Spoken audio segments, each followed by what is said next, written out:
Who's your gardener here? Hello, YouTube. I still have not bought a good camera. Sorry about that. I'm going to just do a real short, quick video here on planting peppers. I've got these little seed containers. They all stack on top of one another.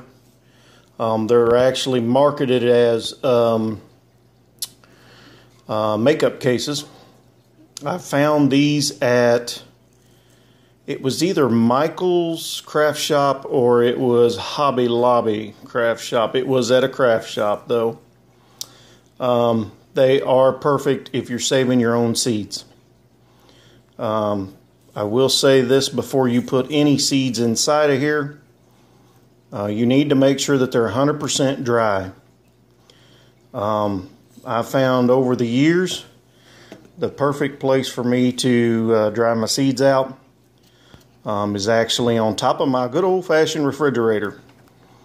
The heat from the coils and everything, and it just gets kind of warm on top of there. But anyways, it works really well. I got these seeds. These are some really small peppers, maybe 2.5, maybe 3 inches long at the most.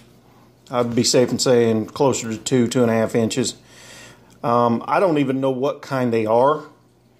I bought these at the store. They came in a little bag. There was orange ones, there was red ones, there was yellow ones. They are super sweet as far as the pepper goes. Very good eating. They pickle well. I have pickled those peppers. They work really good. Anyways, nice little way to store your seeds. They stack on top of one another. They come in a case. Let me back up so y'all can see this a little better.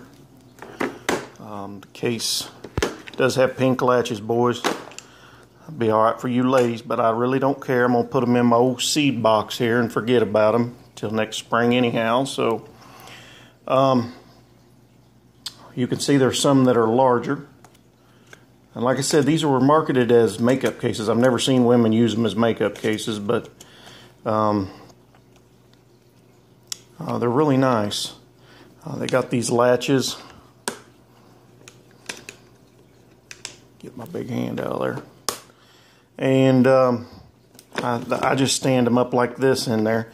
I actually would like to get some more. I've got several seeds just in bags and what have you. I've stored them in recipe boxes for years also. These are nice if you still have the package, you know. The package is great for us. It tells us what it is. On the back, it's got all the information we need to know how to grow it and such. It's really a simple process of storing them that way. If you have the package still.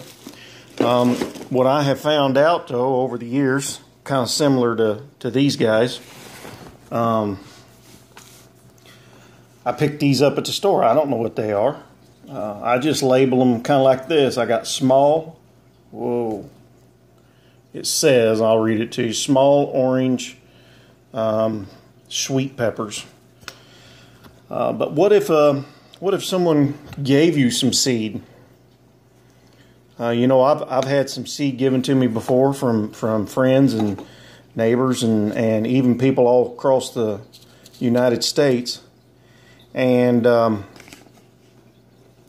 you know, you may not know what it is, or you just know it's collard greens or something like that. You know, whatever the case may be, it's real nice to have something like this that you can sort of organize them in if you don't have the package. And I do apologize for this camera.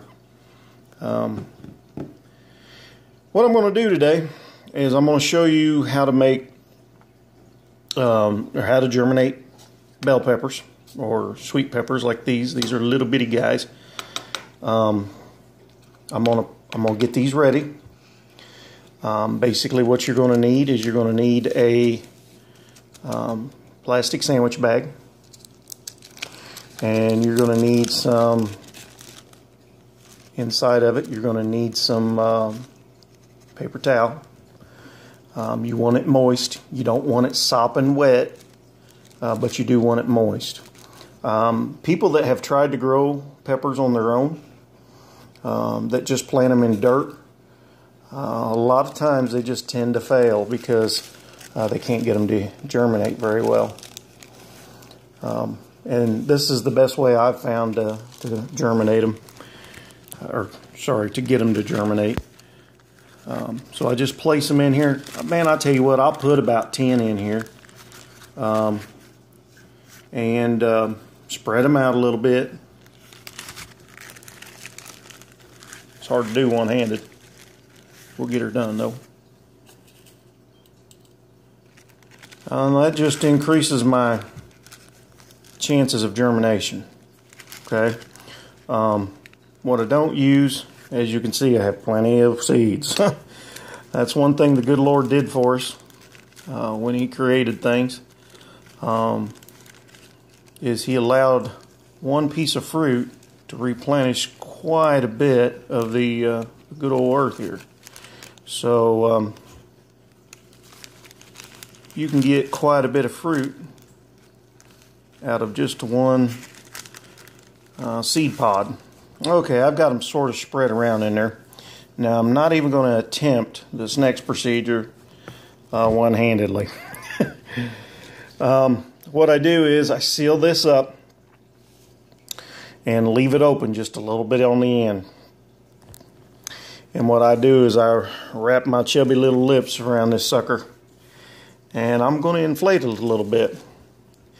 And what that does is that gives me kind of a mini greenhouse here. Okay, so I've got the moist paper towel inside. I've got my bell pepper seeds in here, or my pepper seeds, sweet peppers, hot peppers, bell peppers, doesn't matter. And what happens is we need to keep this warm.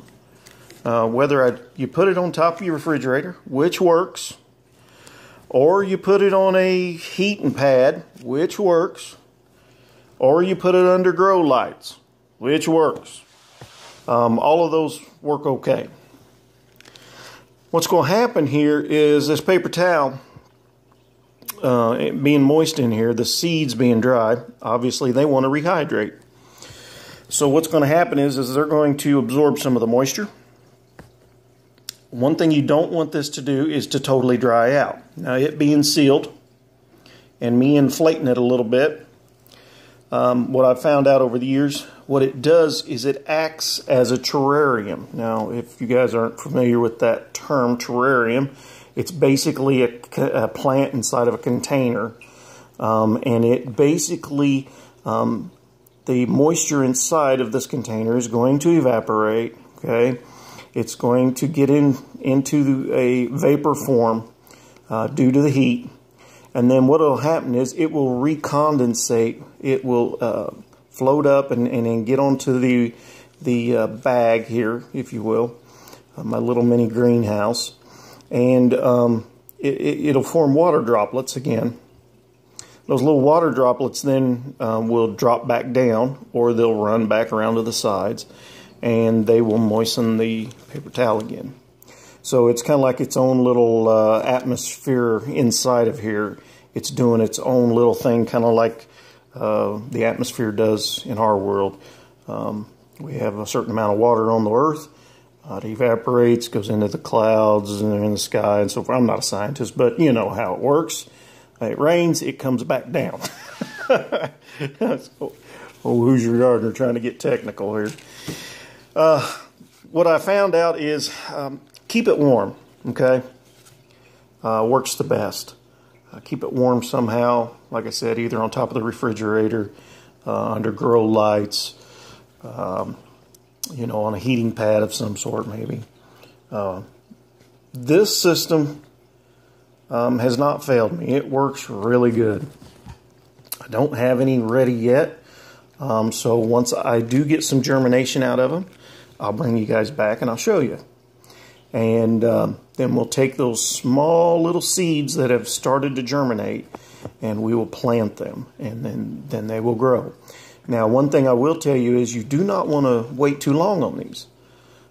Should be somewhere around 4 or 5 days if they're in a good warm spot, about 70, 72, 73 degrees or so, or warmer.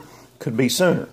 But you don't want to wait until you actually get leaves on the seed, on the sprout. Okay. What I want to see is I want to actually see basically what they call the taproot come out of the seed. Once we have seen that little taproot, this baby is ready. It's germinating. It's ready to grow. So then what I would do is I would get my soil ready. I would already have it moistened, and then we would plant them. So try this out. See if you guys like it. I am working on the camera problem. I am so sorry about that. We just came through Christmas and all. I got 4 kids. We spent a lot of money. So the old Hoosier Gardener got put on the back burner on the old camera thing. So so anyways, just a little short video. Well, it really wasn't that short, was it? But anyways, little video for the day. Little mini greenhouse works wonders. Okay. I'll tell you what, Lord bless you. Have a good day. Hoosier Gardener.